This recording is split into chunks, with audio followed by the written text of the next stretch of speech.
প্রিয় দর্শক, দেখতে পাচ্ছেন যেগুলো হচ্ছে কুল টমেটো বলা হয়, যেগুলো মূলত এরকম ঘুরিতে সারি সারিভাবে এভাবে হয়। দেখতে পাচ্ছেন কি পরিমাণ ফলন হচ্ছে এই টমেটো গাছগুলোতে।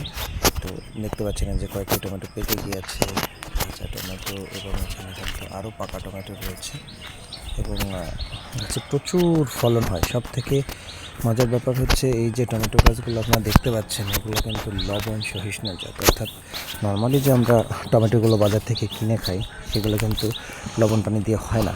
কিন্তু বাংলাদেশ কৃষি সম্প্রসারণ অধিদপ্তর এবং বিদেশ থেকে যে এসব বীজগুলো আমদানি করা হয়েছে, সেই বীজগুলো কিন্তু যথেষ্ট পরিমাণ লবণ পানির বা লবণ মাটিতে লড়াই করে কিন্তু তারা বেঁচে থাকতে পারে এবং এরকম চমৎকার ফলন দিতে পারে। যদি আপনাদেরকে একটু ক্লোজলি দেখায়, দেখতে পাচ্ছেন যে কী পরিমাণে হয়েছে। এবং এগুলো কিন্তু কিছু আছে খুবই মিষ্টি, আবার কিছু আছে টক। এই যে জাতটি দেখতে পাচ্ছেন কিন্তু মিষ্টি, এবং এগুলো কিন্তু খুবই সুস্বাদু এবং প্রচুর পরিমাণে এটার ফলনও হয়। যারা ঘেরের ভেড়ি অথবা আপনার বাড়ির আঙিনায় বা আশপাশে টমেটো চাষ করতে চান, তারা কিন্তু এই ধরনের বীজ সংগ্রহ করবেন।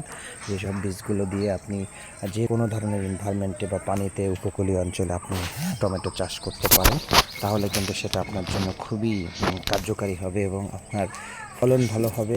আপনি যে পরিশ্রমটা করবেন সেই পরিশ্রমটাও কিন্তু সার্থক হবে।